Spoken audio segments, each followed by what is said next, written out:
Okay, this is a 99 Mercury Villager EGR valve fix, and I don't run commercials, so I don't get any benefit out of these. I generally do videos where there's no information on my particular van. This applies for Villagers and Nissans. Anyway, there's the EGR valve taken out from the junkyard. When this is in there, it's going to be facing like this, and this is 30 millimeter. It's going to be completely hidden. It's very hard to break loose. You have to get a 30 millimeter or order it.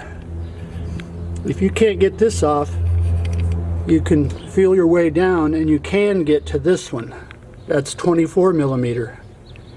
That does come loose. You'll be able to get that loose even with a crescent wrench. Let's see. Okay, like I said, this is the way it's in the vehicle. Now you're not going to be able to see it, but I'm going to show you where it is. So at this point, you may not even need to watch the rest of the video. It's back there. There's the diaphragm and there's a hose going to it. And so you take off this. You take off this, which comes off and goes on real easy. That I shouldn't need to show you. You know, you take out this bolt, you undo this, you unclip a couple things, and it all comes out. Otherwise, you can't get access to it back there. You can't reach in. So when that is out, you reach in, and there's two bolts on the back side here and here. I think they're 12, and also this one, you know, I forget the sizes, but I'll let you know. And then if you can get this off, if you can break it loose, then this comes out. This comes out like that. Now here's the thing that I know from researching. It says that valve, it's very unlikely that it's clogged or bad, regardless of the scary pictures you've seen online. It's very simple the way it works. There's a little poppet in there that pushes up against the seat. This moves back and forth freely. It's very unlikely it's bad. What it is, it's the temperature sensor that you can't see it very easily from here. It's there, but here it is. Here it is out of the vehicle, junkyard. Okay, sure enough, they're completely covered up with exhaust crud so that it's, you know, non-functional. So just so you know, according to the research, the nomenclature that's out there, it's probably this, not that. So when I do mine, I'm gonna just unscrew this, clean it, and put it back in. Or I may use this one.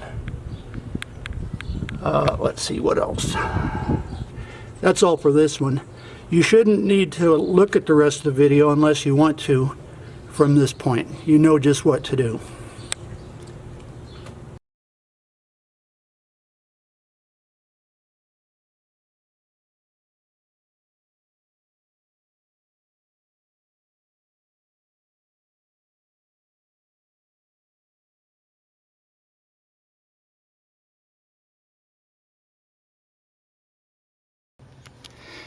Okay, with all the air cleaner stuff off, you can reach around under here and get up to the temperature sensor with a 14 millimeter, and it's right here.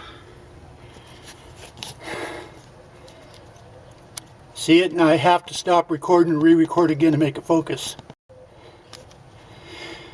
Okay, there it is. You put your 14 millimeter on it, and as soon as it breaks loose, it spins free. You can do it with your fingers. But you see the wire? Okay, so you grab the wire and pull it forward, and there's the connector. You reach underneath and push the little thing, and then the connector pulls out, and then this is free to spin with your fingers.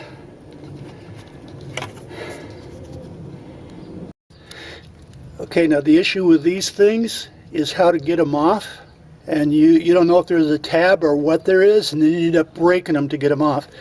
Okay, so I'm going to show you this. This you can reach, but this part here that my thumb is on, don't let that fall back behind the engine.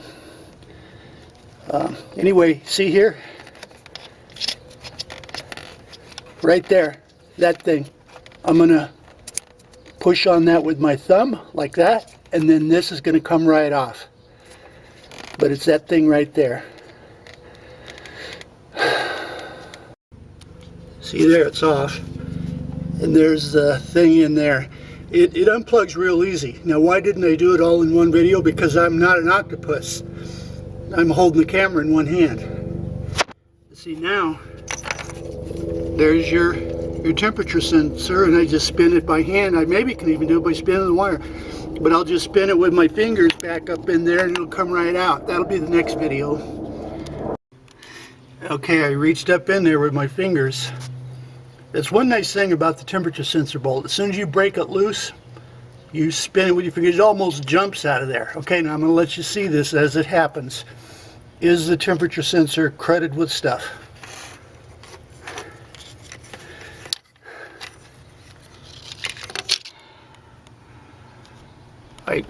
I have to re-record again because this camera will not focus when the distance changes. Okay.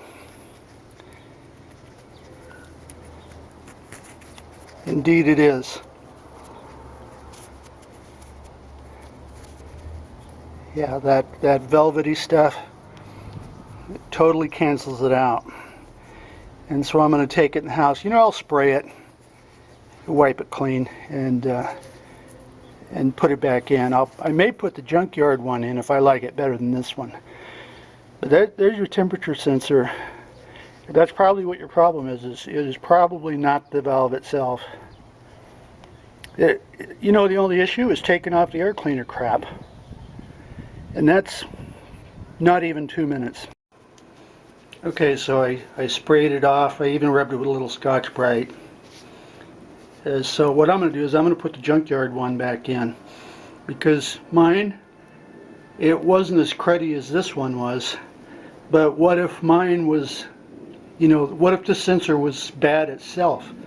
So I'm going to go ahead and put this one back in and my problem should be over. If not, you will see the video continue with me doing the EGR valve itself.